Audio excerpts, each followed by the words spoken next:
Hello everybody, I'm Quentin, and here's a quick tip if, like us, you have lots of smart lights. Now, of course, what you don't want is, you don't want someone coming along and turning the power off on these at a mains wall switch, because then you can't do smart things with them. You can't have them turn on and off under the control of motion sensors or whatever.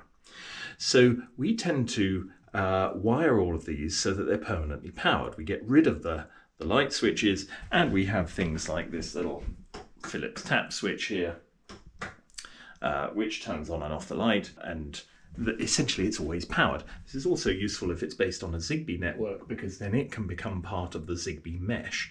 That may be more technical than you want to know, but when it has power, it will help the rest of the Zigbee network. If you actually turn the power off to it, it can't do that.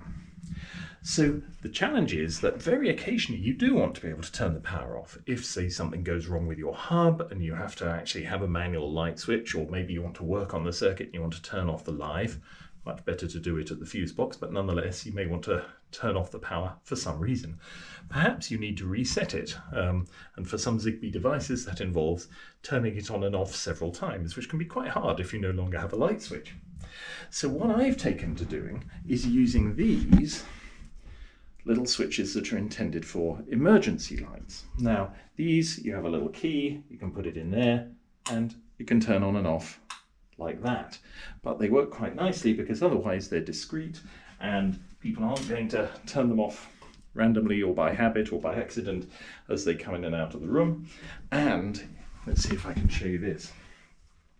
Because I mostly use these old Phillips tap switches, I can stick the holder for them over the top of the switch using these little power tabs, and I can actually leave enough of a hole that when that is in place I can just unclick the thing. It comes off on a bayonet and I can still get to the switch underneath.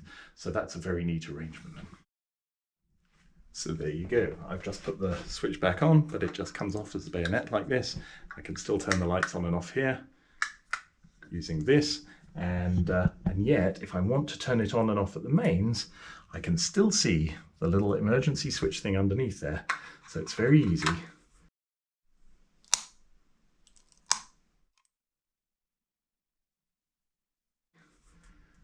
To do that if I need to, but otherwise it's a nice, neat, smart switch installation where nobody can accidentally turn off the power. I hope that's useful for some of you.